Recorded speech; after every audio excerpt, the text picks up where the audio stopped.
Good evening, everyone. Welcome to another episode of the Golden Goal Fantasy Football Podcast. This particular episode, we're going to cover Sky Sports Fantasy Football. And as always, I'm joined by Sam. How are you getting on, mate? How was your week in Sky? Hey Tom, yeah, I had an okay week, mate. I scored, I think, 102 points in my main side, and think I ended up rising about 10,000 places. You know how tight it is. So on a rank of about sort of 5 or 6K now. So yeah, it was all good, mate. What about yourself? All right. I made a few transfers this weekend. I did my mini overhaul and got it out of the way.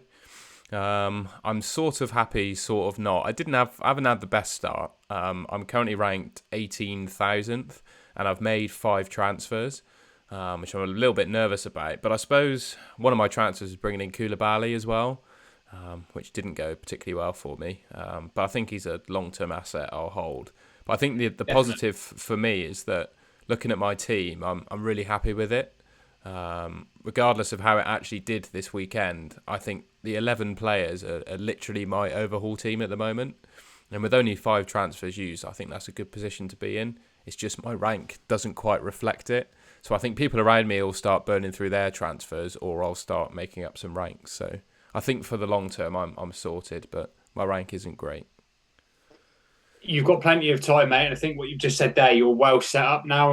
And I brought Koulibaly in my B team. And the only reason I didn't bring him on my A is because I didn't have enough money from Romero to Koulibaly. So I actually ended up leaving it. Um, But yeah, my one lesson from last year into this year was like, I think we talked about it last week, didn't we? Sitting on those good proven assets and not trying to be too rash with moves. So I think that's a really important message for you probably right now, isn't it? To stick to your guns, and I'm sure you're gonna rise rank. You've got plenty of time. I hope so, mate. I think I'll be fine, to be honest. You definitely will for sure. Slight different change in the format. I think rather than go through our teams player by player, I think it's probably worth just going through the results of the weekend. I'm conscious I haven't actually sent you any screenshots, but I think it should be easy enough to go through. Just go through the results of the games at the weekend and talk about any sort of standout players, really. So yeah, game week 3 has just passed. We're on Tuesday now, so following the Man United Liverpool game yesterday. So just go through the games on Saturday. I'll just reel the results and we can talk about some standout players. So on Saturday we had Tottenham beating Wolves 1-0, Leicester 1, Southampton 2, Fulham beat Brentford 3-2, Everton drew with Forest 1-1, Palace beat Villa 3-1, and Arsenal beat Bournemouth 3-0. And yeah, just about that Saturday, mate. Are there any players that stood out to you from memory on that day? Um, So yeah, there's probably a few things to kind of mull over there, isn't there? Obviously, Arsenal looked we're going straight to the bottom of that list. Arsenal looked really impressive, and Jesus seems to be like a pivotal part of that team. I currently don't own him, and I think I'm going to try and find a way long term potentially to get him in. But he looks he looks like he's got the freedom, doesn't he? And Yeah. at Arsenal compared to City, and again, he was really unlucky. He had not a goal ruled out for offside, didn't he? So yeah, kind of Jesus kind of just maybe stamped home that he's looking like a long term hold. Great for Saliba to get the goal. Obviously, he got the own goal last week. It's only because of that conversation with the two Arsenal fans, I think, that I still managed to keep hold of him when they said, own goal aside, he's been, the He's best been really defender. good. He has been really good. I I think kind of, my one comment really, I think why it's why I'm so low rank is I didn't have Harry Kane. I had Heung-min Son instead, and Kane has scored a couple of goals when people may have had him captain. And I don't have Saliba. And I think whilst having the two is probably quite rare, pretty much every sort of top player in the game would have had one of them, and I didn't have either. And Kane and Saliba have done really well, so I think that's probably where I've fallen off a little bit. Anyway, sorry I interrupted you a bit no, there. that's fine, Tom. And looking in a minute when we get further down some more results and stuff, like those little decisions of who you pick, like, can have massive, massive consequences. You could have 9 or 10 as players exactly the same as someone else, but that one player that the one goalkeeper that's kept no clean sheets versus the goalkeeper that's kept three is potentially. nearly 30 or 30 plus points difference, or taking away the appearance points, 25 plus points there. And it can be really, you can get really disheartened with it. And Yeah, I Son think and Kane is that way at the moment, isn't it? Yeah, I think I was just about to say, I think the difference between Son and Kane and Saliba and someone else has probably been 40 to 50 points lost for me. Which obviously, if it can be lost in the first 3 weeks, it can be gained at any point in the season, right? So I'm not trying to be too disheartened. But yeah, that's, I think, where my start has been affected, to be honest. Yeah, yeah, mate. So yeah, Arsenal, kind of Saliba, Jesus, Martinelli. Obviously, Odegaard got a couple of goals, but he's probably just to watch and wait. Noted that the Palace defenders didn't pick up Passantiers versus Aston Villa at home. I thought it was quite interesting. Just something to note. Yeah, yeah. Um, did Dean Henderson get saves? Yeah, he got Saves tier that 2 this year? saves against Everton. He was one of my transfers, actually, to enable the Koulibaly swap. I got rid of Allison for Henderson, and I think I'm a net like 2 or 3 points up. But yeah, he got saves bonus even in a game he conceded, so I was really happy with that for his price. Yeah, and I think with a couple of singles coming up, he could be I a tell you really what, good. there are in the next sort of 4 or 5 weeks, mate. There are probably 5 or 6 days where he could be a captain, which is why I just went on him early because I thought Koulibaly, I'm going to want him as captain on the 30th, and I'm going to hold him, so I went for him. And then with Henderson, I saw 4 or 5 captaincy opportunities coming up, and he's been doing really well. He's a good price. I just went for him. And I think in the long run, it'll work out for me. Yeah, totally agree. Nico Williams picked up tackles tier again for the second game running. I think there's some stats on Nico Williams, like from an attacking perspective in the league that he's shots and in the box and this that the other. I can't remember the exact ins and outs, but he's looking very very attacking. Isn't he He's getting literally the number one defender at the moment for like expected goals and chances, etc.? Yeah, it's something like that. Again, like maybe someone will correct us on the chat, but I think you're right. Yeah. And he's the fact that he's got bonus twice as well. So in the first game against West Ham, he got tackles and shots bonus, and then obviously he gets tackles bonus versus Everton. He's 6.9 million, so he's definitely one to potentially monitor there. Brennan Johnson got his goal, didn't he? For owners, I think a lot of people had already moved him on or thinking about moving him on. So that was potentially a nice, a nice little reward for them.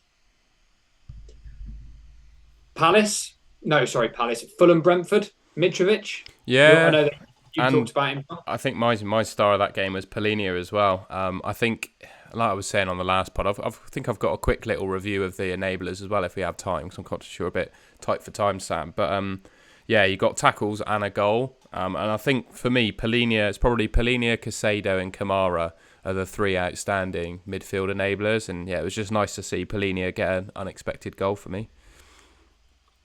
And it's the fact they got tackles bonus after picking up a yellow card. Yep. You'd have thought he would have been more risk averse because he didn't want to get himself sent off, but still managed to pick the bonus up, which is super, super cool. And that's 2 of the 3 games. And I think he got 3 against Wolves. So you're absolutely right. I think he's appearing as the front runner, as the best I think enabler. so. And he's looking really good as well. Like, he has genuinely improved the Fulham side. He looks a Premier League quality player. He does look really good in my opinion. Yeah, and then obviously Mitrovic, 10-pointer, shots tier, goals. He had a couple of good chances that game. He didn't score, didn't he? But he's kind of had a 14-pointer and then a 10-pointer. He obviously missed the penalty v Wolves, but another day that goes in and it's another kind of, not a haul, but it's another really good score. So 7.7 million, again, probably going to be quite patchy, I'd imagine. Jump on him on his good runs. But I think Fulham generally look quite good, Tom. I think you were saying this maybe a couple of days ago. They look much better than they have done in the Premier League over the previous years. Yeah, and I think you mentioned Mitrovic as well. I think he'd be a shrewd pick all season because you can pretty much guarantee when he's fit, he plays every game, and he's looking shit hot at the moment. He's looking a Premier League quality striker now. So yeah, I really like Fulham, and I wouldn't be averse to even a Mitrovic and Polinia double up. I think that's perfectly reasonable, and I'm pretty sure they've got a good little fixture run as well. When I pull up the fixtures. Yeah, And then just looking at Brentford, like David Raya, so 3-pointer against Leicester, 11-pointer v United, and then a 3-pointer versus Fulham. They're obviously shipping a few goals, but he's getting saves bonus every game, so he's a potential keeper to monitor. 6.7. I think it was Paul, wasn't it? Paul from 3 for 1 podcast a few seasons back that pulled up like the goalies that were getting loads of saves points, but not loads of clean sheets versus the clean sheet goalies that weren't getting the saves. And I think the saves guys were like above the. So a Henderson or a Raya or something like that, a cheap like enabler goalkeeper is a really good shout if they're getting a lot of saves, like the Mesliers of the world and things like that, versus maybe an Edison who doesn't have as many shots if he concedes, and it's most probably most weeks going to be a 2-pointer. Mm. And I think Tony's another one, Tom, to keep an eye on. He seems to be doing well. Another goal, he had a goal disallowed, then he scored again. So kind of total points 22 there. So I think he's made a really good start to the season. 2 goals, 2 assists in 3 games. Yeah, looking really good. And he's got Brentford, I think, probably have one of my favourite fixture runs coming up as well. So yeah, really, really like Tony. Yeah, it's nice. The next 4, Everton, Palace, Leeds and Southampton. So potentially a couple of their attacking assets there be a really, really good shout. Christian Norgard as well. We've got obviously the shots tier in the goal. I think he was a favourite for a lot of people last year, wasn't he? Yeah, I don't know. I feel like a goal is a bit of a rare occasion for him, and he was a good pick last season for his tackles output. But in the game against Leicester and United, he didn't appear to get any tackles. And then in this Fulham game, he got an attacking return, which you wouldn't expect too often. So I don't know. Yeah. I feel like, yeah, fair enough, he got an attacking return v Leicester, but I'm not quite sure about him, especially at 7.7 million as well. Compare him to someone like Polinia. I think he's a bit expensive. Yeah, and you want to see, like you said, you want to see multiple returns. Multiple routes to points. Yeah, I'm not saying he's not going to get them later in the later down the line, but like you said, like Polinia or Kamara, they've got passing, they've got tackles, and if they've got a goal in them as well or an assist, that's great as well.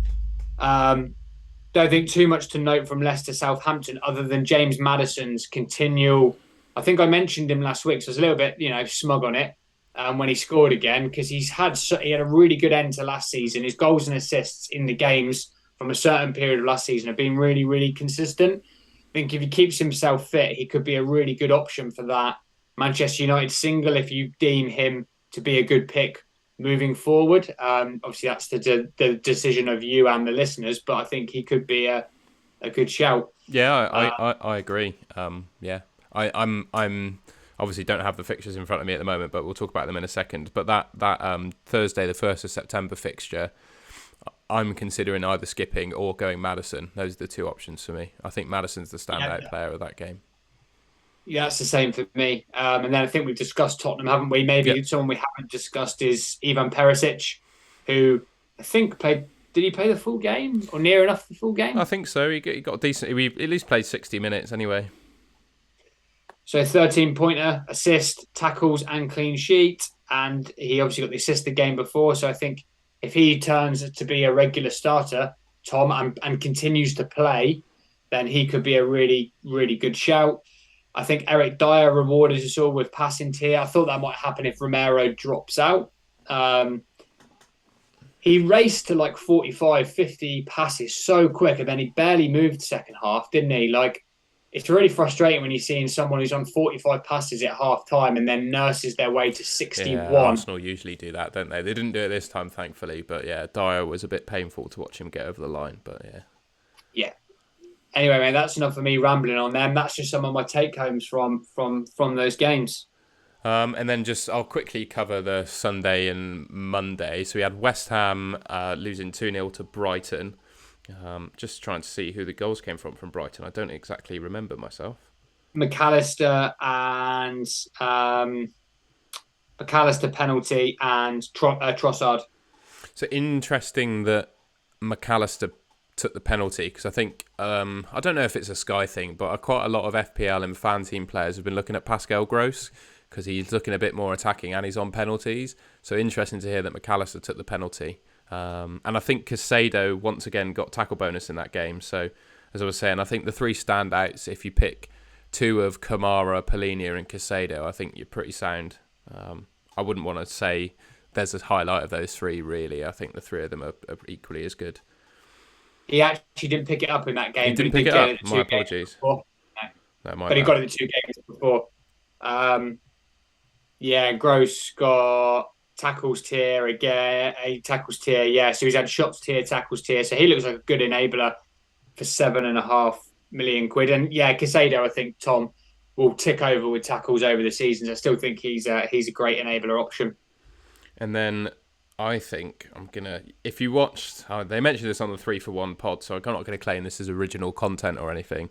But at the moment, Sam, I'll give you a little trivia test. You might already know because you watched the pod. But who is the highest scoring player in Sky Sports fantasy football at the moment, to your knowledge? Yeah, I watched half of. I did watch half of about halfway through the pod. It's Rodrigo, isn't it? Yeah.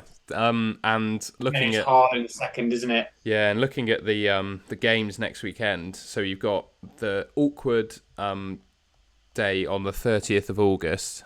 So I think I'll be on a Chelsea defender, but Leeds have got Everton, and Rodrigo has been on absolute fire, and I think that's a reasonable shout for captaincy. And he's only 7.4 million as well, so I think like a Saliba.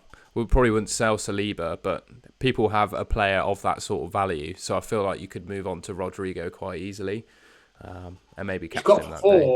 four really nice fixtures. I mean, Brighton probably the least attractive out of the fixtures, the next four, but Brighton, Everton, Brentford, and Forest. Those three, Tom, really attractive. Like Everton, yeah, all three of them really. We've just been talking about it, I think it's he's a really good shout. I don't think I'll be, And because like I said, I've used quite a lot of transfers building a team that I like. So I think if I go on to Rodrigo, that's a bit too much. But if you're chasing, have some transfers in hand, etc. Not that you'd be chasing in week 4 or whatever, but I do like Rodrigo that day for a captain for sure. yes, mate, I do too. And someone we talked about pre-season in fan team, Tom, that's doing well is Jack Jack Harrison. Harrison, yeah.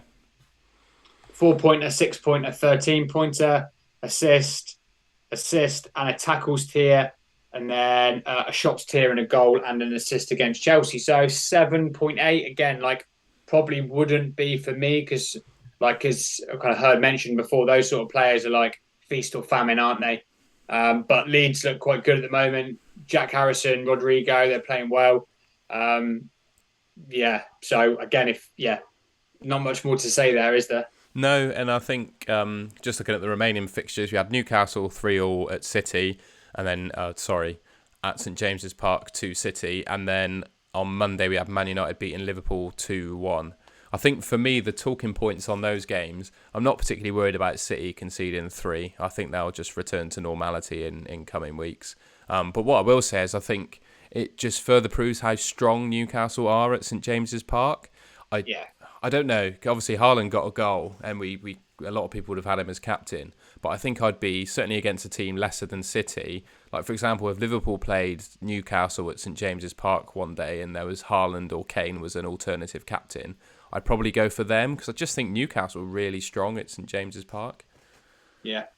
Yeah, they played really well. I watched the majority of the game and they played well. There's a lot of yellow cards from Newcastle's perspective. Saint Maximin played really well. He's one of those showcase players. He's like a show pony. Like the big games come around, he's just phenomenal. Callum Wilson, I think the record of 1-2 when he's fit, he's on that at the Yeah, moment. yeah. However, we know there's a little injury. I know he's having a scan, Tom. So I know you're an owner, aren't you, like myself? So obviously, I've just slipped that to the crowd, but probably everyone's seen that on the previous week. So we'll want to monitor there potentially. And I think Bruno picked up tackles tier. So Yeah, he got tackles tier yeah, and by the looks of it, a card. So yeah, more than 2 points, but only 3. But yeah, still got bonus anyway. yeah, And the other noteworthy player for Newcastle, I think, is Kieran Trippier as well. Yeah, 2 clean sheets, and he got a goal against City, and the free kick he scored was unbelievable. I think he's taken 3 direct free kicks for Newcastle, and he scored 2 of them, or something mental like that. So, yeah.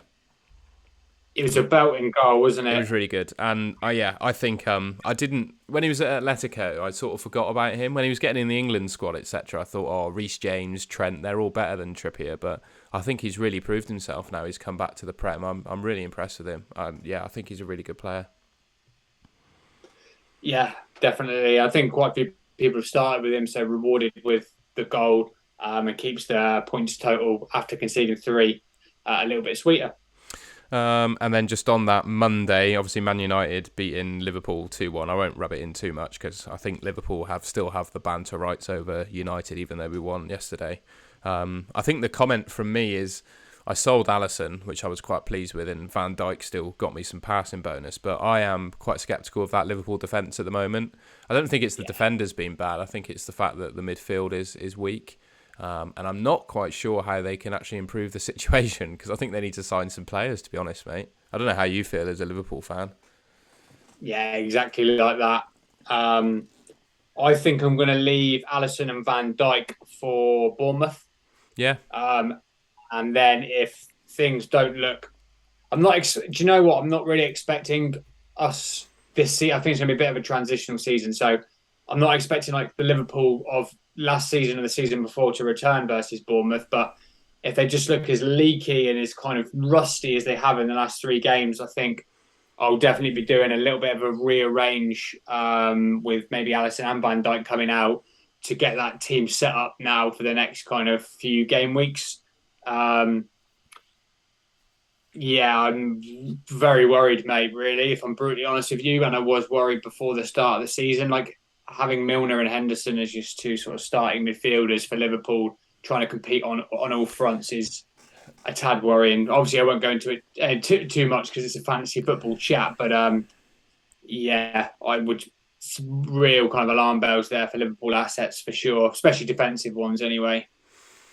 and then yeah, I think that covers us nicely for last week's fixtures. I think Salah, Tom, is Oh, still a good pick. He just seems to get points, oh, then he definitely. regardless. I still don't really have any question marks about Liverpool going forward. I think they'll score goals in pretty much most fixtures. It's just their defence that I'm questioning, really. And I think the fact that Yeah. their defence is crap means that they probably have to outscore other teams, which puts more impetus on the likes of Salah or Diaz and whoever plays up top to score goals. Like, I know he got sent off and punished managers, but I think Nunez will learn from his mistakes when he comes back. And whenever he's played, he's looked really dangerous. So I still think Nunez is a good option. And it might well be that if they continue to be poor defensively, that Nunez overtakes Van Dijk in terms of a viable Sky option as well. You never know. Yeah, like you just said there with Van Dijk, I mentioned it last week. Like Liverpool have been awful. Van Dijk's looked really rusty and not himself, but he still picked up 13 points. And you see, thinking Van Dijk at his worst is still taking over on the points. Those sort of points are what you want to get from an enabler. I get that. Like you'd want to pay 6.9 million for his returns, but this is a player that's at his all-time sort of low, and it wouldn't surprise me if he maybe comes out with a 10-pointer v Bournemouth potentially, unless of course we continue that trend. But yeah, it's just nice that you're still getting a points tick over even in this kind of really poor kind of Liverpool like run of form. In fairness, they're, in my opinion, I think Bournemouth are the bottom team in the league at the moment, and I think there is no easier fixture than Bournemouth at home. And looking at, I've just put the fixtures for next week up, and that's the game Liverpool have on Saturday. So Yeah, I think that's why I'm keeping them now. just in terms of your captaincy on that Saturday, mate, I think there are three clear fixtures that you could look to captain from. You got Liverpool at home to Bournemouth, Man City at home to Palace, and Arsenal at home to Fulham. Are you just thinking Mo Salah, or are you considering a Haaland or a Jesus? No, I think I'm going to, as it stands at the moment, I'm going to go with Mo Salah. I think what you've just said, kind of Liverpool really in the position United were in last night, where they You just have to like win the game, yeah. have to win the game and sort of raise the roof at Anfield and at Anfield, um, and against, like you said, what we think is going to be the poorest Premier League team. I think Palace is a harder game than maybe what it looks. Well, I know I think everyone understands that Palace are pretty well set up under Vieira, so I think that's more challenging game than the Bournemouth one. And I actually think Fulham's a trickier game as well. I do think Arsenal will win that, but I don't know if it's going to be 3 or 4 to nil, for example. Again, it's purely opinion based, but I think I'm going to be on Salah as it stands, Tom. Yeah, fair enough. I think I'll be the same. Yeah, I got no more to say on that really. I think I'll be on Salah. And then just looking at the Sunday, we've got Wolves at home to Newcastle, Villa at home to West Ham, and Forest at home to Tottenham. I think, my opinion, the most popular pick will be Kane. But I, as a Callum Wilson owner, I won't be making any rash transfers on Saturday. I'll wait and see the team on Sunday. And then I think I'll have a decision to make whether I do a transfer to Kane and Captain Kane or just hold Callum Wilson. I think, because we'll get onto that on Wednesday, but Pep Guardiola was interviewed and asked how about Haaland's fitness, etc. And when he was saying that Haaland has multiple games in 1 week, Alvarez would play. So that makes me inclined to think that Haaland won't start against Forest on Wednesday, which makes me think that Haaland to Kane on Sunday is a good pick. So I'll probably do that, to be honest, regardless of whether Wilson plays. Yeah, nice, Tom. I think Wilson's, if he's fit, he's a really great option. He's on form.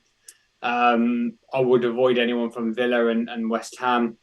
Yeah, I'll probably be on Kane, but if I do look to make the Alisson to Henderson move, kind of half tempted for Henderson and maybe pick like an 8 or a 10 potential 8 or 10 pointer as captain there. Because I don't have Kane in one of my sides, but again, I'll probably come to that based off Saturday's results, and then I think Saturday's the day after Saturday's finish. I'll then work that longer term plan. But I think Henderson's a good shout. Dyer or Romero, if they start, probably a good shout, although it's in Forest, isn't it? And then obviously I think Kane will be the obvious choice for the day. Yeah, I'd agree. And then looking at Tuesday the 30th, I was very upset when I saw that Koulibaly got sent off and was banned. I thought he'd missed the 30th as the day that I brought him into captain, but I didn't realise they also play on the Saturday against Leicester. So I'll have Koulibaly back for this day, so I'll be happy to stick the armband on Koulibaly. But I think we've already spoken about Rodrigo as an option on the 30th. Definitely if you don't own Chelsea defence. I do think you want to cover Tuesday, and I think Rodrigo is a way of doing that. And to be honest, I also think Polinia or Casado are perfectly fine on the 30th as well. And just bag yourself like an 8 or 10 point captain, like you were saying with Henderson, rather than using a transfer. I think that's also a very, very viable option. Yeah, this will be a tricky night for me because I don't have any Chelsea in my team at the moment. In my higher flying team, I do in my second team. So that would it explain depends. why it's high flying, yeah. Yeah, exactly. Yeah. So it depends how I look to restructure based off Saturday and what I do on the day before as well. I think Mitrovic is a great Forgot about option. him, yeah, that's a good point. I think Tony's probably a good Yep. option as well. Rodrigo, like you said, and the Chelsea defensive assets. I think it'll be quite a mix this day of where people go. Nothing's really standing out to me right now, Tom. I think before the 3-0 loss at Leeds, it would have been the Chelsea defender. I know the boys on the 3-for-1 sort of mentioned that earlier, but when your team loses kind of 3-0, it's like, yeah, you don't suddenly feel as assured in a 10-pointer from Koulibaly or Thiago Silva or anything. But Southampton aren't kind of, they're not the worst team in the league, are they? They definitely have the capability to beat Chelsea, in my opinion. If they're up to Yeah. it, they could give Chelsea a game for sure. Yeah, so that's why I'm sort of thinking nothing's really standing out to me here. So it might just be a Polinia with the captain's armband or something, and kind of skip getting caught into any traps potentially. But then I think there's maybe some options for Chelsea like later down the line as well, like you just said. So kind of Koulibaly been a longer term hold. So yeah, I think there's some definite difficult decisions to be made for that Tuesday. And then just quickly on Wednesday the 31st, Bournemouth at home to Wolves, Man City at home to Forest, Arsenal at home to Villa, West Ham at home to Tottenham, and Liverpool at home to Newcastle. So like I was saying, I'm personally doubtful that Haaland plays against Forest, but it doesn't really matter because you'll see the team if you'll still have him at this point. But I think for me personally, I'll be going Haaland to Kane on Sunday, and then I'll just keep Harry Kane just for his security of starts. But yeah, obviously that Man City Forest game is an obvious option to pick a captain from, as is Spurs away at West Ham, and as is Liverpool at home to Newcastle. So I think this is another relatively split captaincy day. My gut is saying Cancelo at the moment, mate, for that day, but I don't know how you feel. Yeah, we'll get to see the lineups there, so we can just pick and choose on the City assets. I think a Jesus Hmm? Arsenal at I home to forgot, Aston completely Villa. missed that. Yeah, you're absolutely right. Yeah, Villa have been really crap, haven't they? They've, along with Bournemouth, I think they're the two worst teams in the league, in my opinion. Yeah, they've been really poor, mate, considering the kind of money they've got Yeah. in that team. And they're leaky, aren't they? So yeah, I fancy potentially Jesus there, but I think for me, if Jesus isn't in for me on that, then it will be Cancelo should he start. Like you said, there's mutterings that maybe Haaland won't start that game, but this is Pep we're talking about, right? Yeah, it's good fun, isn't it, actually? I was just looking at the Tuesday, Wednesday, and Thursday. There are multiple ways to play it. Like, I don't think there will be an absolute, like, 90% owned captain. I think it will be really split. Yeah, with obviously Tuesday, there are lots of options that we mentioned. Same with Wednesday. And then Thursday, I think it will be between picking Madison or a United asset or skipping. Um, I think it's just really interesting next week. It'll be exciting to see what happens. Yeah, agreed. The Thursday night, actually, I'm very tempted to just to skip at the moment. Like I really like Madison, but I don't know if I see him in my kind of long term plan. And one of my kind of take homes from last season was to basically not shoehorn players in for a single match day. So if I lose kind of an 8 or 10 pointer, even into a 20 pointer on one night, but then I've got a team that I'm happy with longer term, I'm pretty certain those points will make themselves back up with those more strategic picks. Again, I don't think there's a right or wrong on that one. That's just the way I'm feeling about it right now. Yeah, and I'm just looking at those Leicester fixtures. There is no real. There is one fixture gain actually. It's whether you want to do it with Jesus. So just looking at it, Leicester have a 3-for-1, so it's a 4-for-1 including captaincy over Arsenal. So they play United on the 1st of September, as we know, that's the single. They play Brighton on the 4th of September, and then they play Villa on the 10th of September. And during that time, Arsenal have one fixture against United on the 4th. Interesting. So, But I think yeah, Jesus is the standout captain on the 4th. So you'd have to go against the standout captaincy to own Madison in that 4-for-1, I think. So it's interesting. yeah, and also I think Jesus is also a good option on that um, Villa game as well, isn't he? So you'd miss out on him on the. Well, I would because I wouldn't if I made a little bit of a mini overhaul. I'd miss out on him on that Wednesday the 31st because I don't currently own him. I think if people own him, it might be a little bit of more Yeah. of a hop off after Wednesday the 31st. Hop onto Madison and then hop back off maybe Madison back onto Jesus. Jesus, So like yeah. that's I think if I was structured, Tom, I'd be quite keen for that, but I'm not. So probably doesn't work as well And you, for me. And I just jump straight in at Madison on the Thursday the first, and then hop into Jesus yeah, and a like I little was bit. saying, the condition of that Jesus to Madison move is that you miss Jesus, who's got a captaincy against Man United. And I'm obviously not showing the Game Week 5 fixtures, but it's Chelsea, West Ham, Arsenal, United, and Brighton, Leicester. And I would say the standout captain that day is Jesus against United. So, yeah.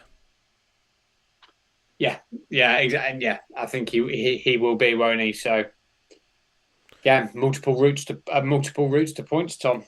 The next thing I just wanted to quickly cover, and I'm conscious you don't have a copy of this, Sam, but basically all I've done is I filtered on the midfielders 7 million and below and filtered by points scored.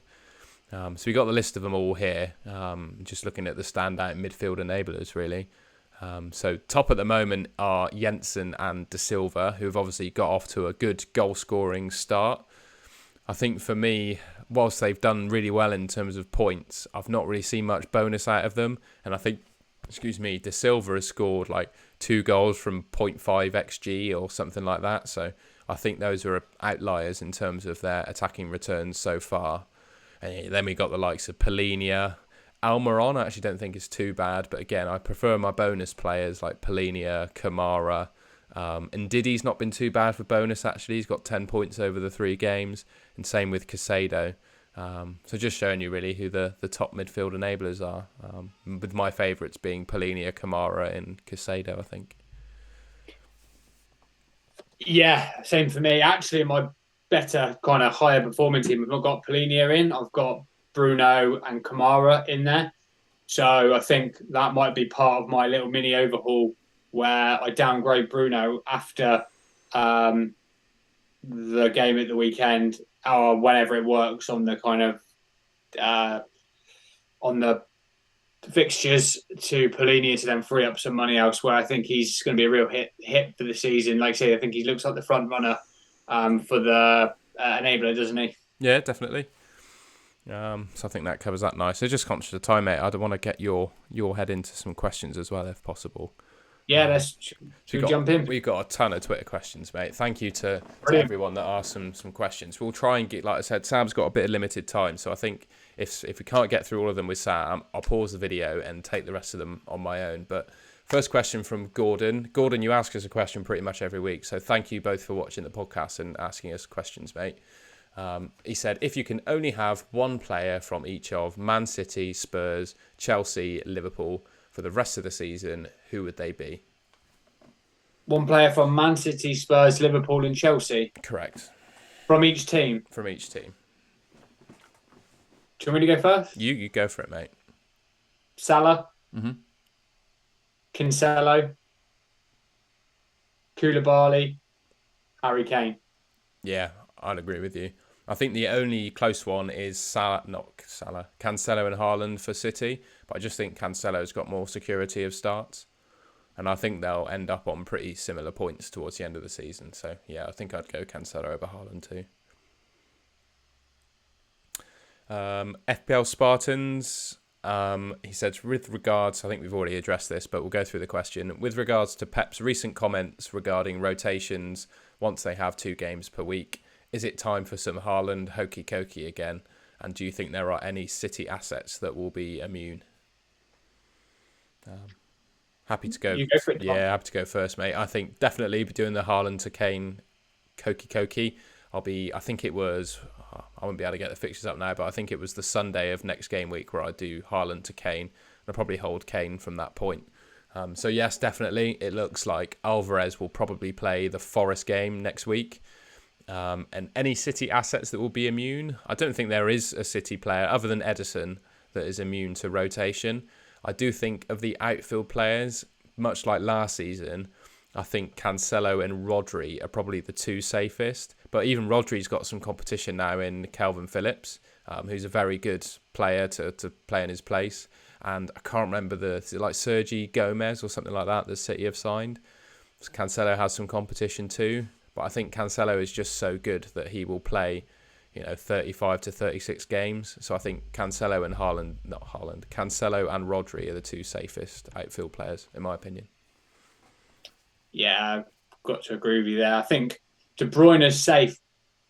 I forgot about De Bruyne. Yeah. Yeah, but of his quality, Tom, but because of his kind of injury record and stuff, I still think Pep will rest him at certain points, not down to rotation because he's not like one of the first names on the team sheet. It's just like Haaland, he's going to get looked after. So I think I agree with you that Cancelo and Rodri are like super nailed, or as nailed as can be, along with Edison in that team. I mean, I would normally add Diaz to that, but we saw at the weekend that Diaz was initially dropped. So I think you've nailed those 3 there. Next question from our good mate Luke Notley. He says, it's a long way off, but when the half-season point comes around and Sky enable the 3rd team feature, will we run a Twitter community picked team? It could be nice and engaging for our followers. I'm keen as mustard for that, mate, because I'm not really wanting to manage another 3rd one. I don't usually do the 3rd one with all the formats, so I'd be happy to do that, and we can run like Ian Parron's done. We can run Twitter sort of groupthink, and see if we can win. A monthly whatever it is, or I don't know, something along those lines. That'd be fun, actually. Like if my season goes completely to pot, I could have a go at Manager of the Month or something. Yeah, I'd be up for that. That sounds like a good idea.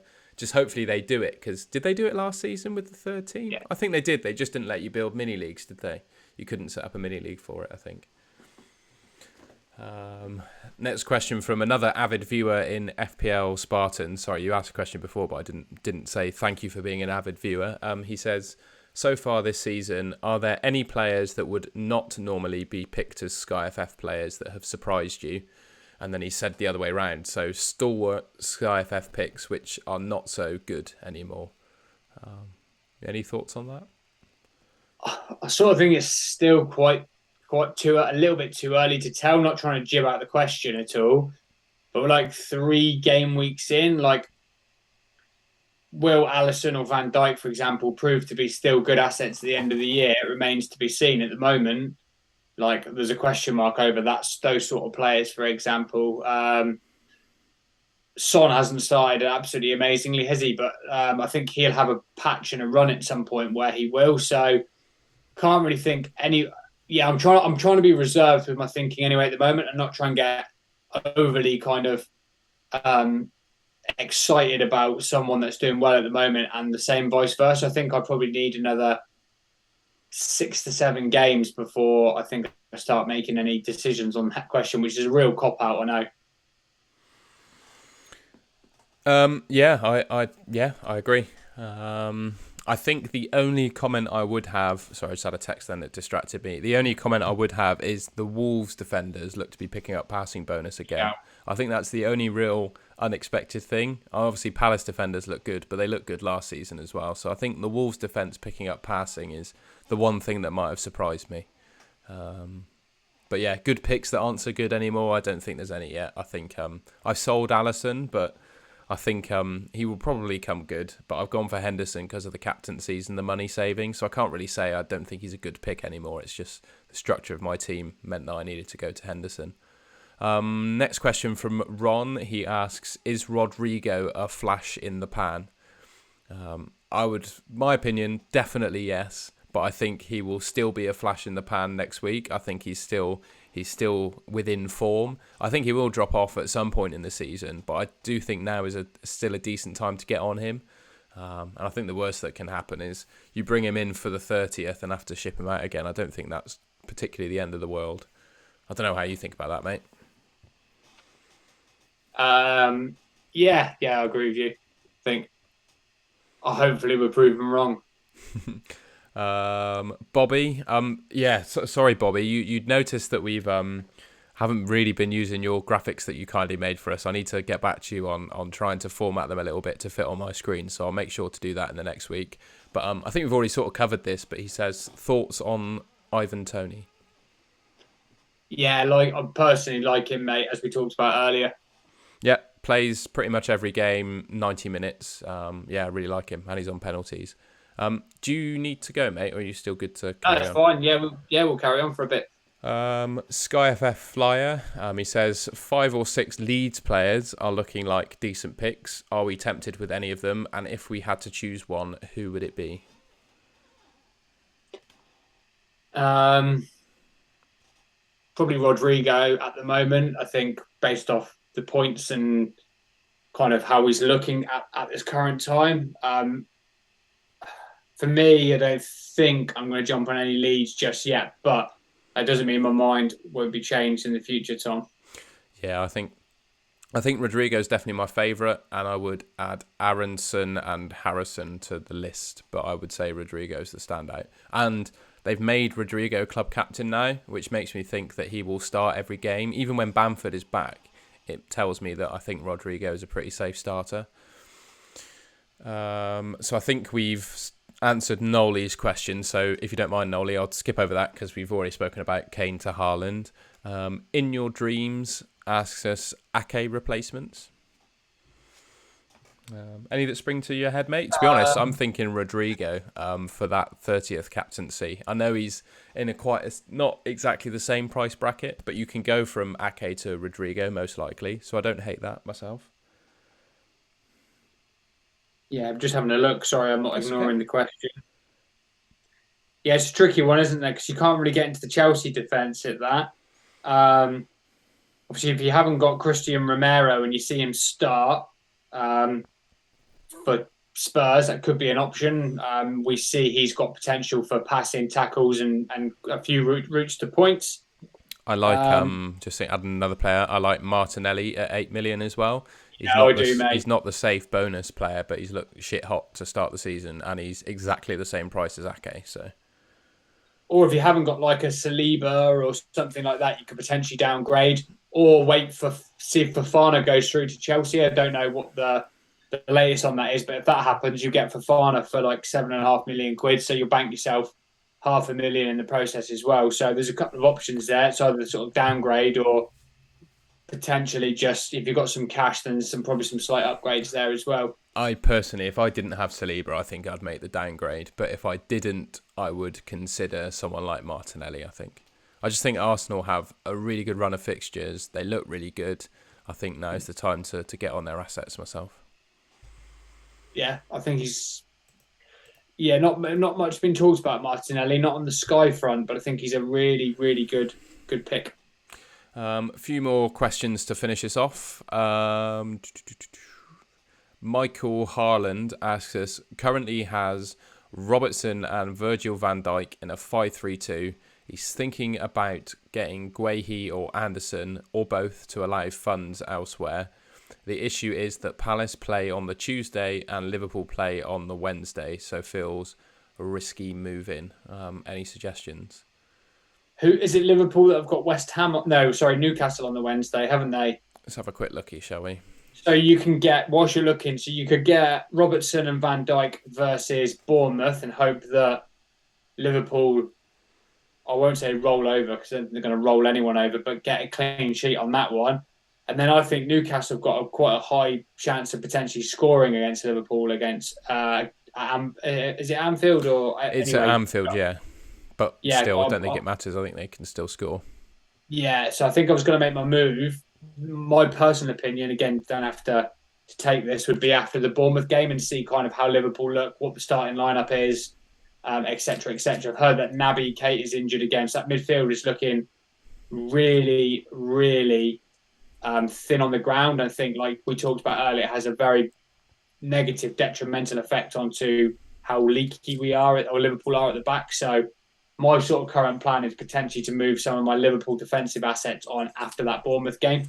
I think it's a real test, isn't it, as well? I put a tweet out yesterday saying I'm starting to doubt that Liverpool defence. I think if they concede at home to Bournemouth, I think then's the chance to really start asking questions and start shipping them on. And especially, you were mentioning Guehi or Anderson. I probably would only buy one. I'd probably only get rid of Robertson. But Tuesday the 30th, Palace have got Brentford at home. And I don't think that's too bad a fixture to captain them for if you didn't have a player on that day. So I just think there are so many options on Tuesday, and Palace defence is a genuine option. So yeah, I don't want to talk you out of that move. I think Robertson to a Palace defender could work out quite well for you. I still think, like you were saying about Van Dijk, I think he's the stalwart of the Sky game, and even when they concede, he still gets passing bonus. So I still think Van Dijk's a good pick, but I consider getting rid of Robertson, especially with Tsimikas as well as an option that could replace him at any time. Yeah, I totally agree there, Tom. I think if you've got Van Dijk in, it really is give him at least another game and see what happens. Like we were going off that conversation earlier about kind of not being too rash. I guess if it's fourth game and it's still looking poor, then you've probably got a rationale, but at least give it the Bournemouth game to see kind of what happens there. And got a couple more questions and then we'll finish off. So Michael, a final question from Michael. Sorry, Michael. He asked us one about where you can find passing numbers. I replied to this directly because I didn't want him waiting 10 hours for the pod to come out to give him a link to FF stuff. But if you guys are either new to Sky or haven't heard of it already, there's a website, ffstuff.co.uk. A nice guy called Frank runs the site. It's absolutely excellent. You can go on something called the Sky Match Centre, and it will show you live passing and tackling stats from each of the games during the particular day, and you can see how many passes and tackles each of your Sky assets have made. So really good little Sky accessory if you didn't know about it already. Final question from Michael then. So he says, Fulham hit a nice run of fixtures after their game against Forest. I think Forest classes as a nice fixture myself. But he says, is Andreas Pereira worth a punt, or would you go against that and just pick Polinia? What do you think? I mean, I wouldn't stop anyone going for him, but I think Polinia is the safer pick, the cheaper pick, I think, and has, like you talked about, the kind of routes to points. So, yeah, he's the pick for me. Yeah, completely agree. I can't add anything to that. And then final question from In Your Dreams, thoughts on Gundogan as an option this season? From my perspective, I know they've made him club captain, but I don't think that makes him safe from rotation. And I don't know, I think he was playing pretty high up against Newcastle. But now they have because the season that Gundogan was amazing, right? He was playing false nine. He was like their centre forward. But now they've got Haaland. I don't know. I'm still a bit sceptical about Gundogan, but I don't know about yourself, Sam. Yeah, I had a look earlier to sort this question, and he hasn't picked up any bonus yet. So for 8.2, maybe Something like that, yeah. Say. If he keeps chipping away with goals, then I think he's going to really come into a lot more to the top of our thought processes. But at the moment, it's just keep a beady eye on him. And then, just before we run out of your time, Sam, a quick look at the Golden Goal Podcast Mini League. I've just singled out the top 10. So well done, Ewan Angus, Ewan FC. You're currently top of our mini league on 325 points. You are absolutely putting me to shame. I think you're probably nearly 100 points ahead of me already. So well done to you, Ewan. We got Mark in second, Alan Miller in third, a guy that we talk to a lot, and a good friend, Luke Notley, in fourth, Mitchell Gregson in fifth, Samuel in sixth, Dennis O'Sullivan in seven, Perry Hart, whose name I recognise from Twitter, in eighth, Mark Stevenson in ninth, and another Mark Ryan in 10th. It's close to about 40 points at the moment separate the top 10. I'd imagine that Ewan has used quite a few transfers to get to that point, but he's got the points in hand and he's miles ahead of me, mate. So well done, Ewan. Competitive league we've got there, Tom. Competitive. We've got loads of teams in there. I think we've got over 200 teams in this league. So we'll be sending. Neither of us will be getting that golden goal mug, mate. It'll be getting sent out with the biscuits to someone else. So good work, guys. I think we've got a good chance of the winner of the whole game also receiving a golden goal mug. So yeah, fair play. I think we might possibly do, which is pretty cool. So I want the winner of the 75k to come from the golden goal league. That'd be awesome. And we all know what the better prize is there, right? We do. It's the biscuits for sure. It's the biscuits, absolutely. Priceless. I think that ends it then, mate. I'm conscious you had to go, but I think we covered everything I wanted to do on about 53 minutes. I think that does us quite nicely. Anything else you wanted to add, mate? No, I think we've covered everything, mate. That's awesome stuff. Great. As usual, if you like what you saw, give us a like rating, subscribe to our channel, and we'll be back next week with another Sky podcast. So until then, see you later. Cheers, guys.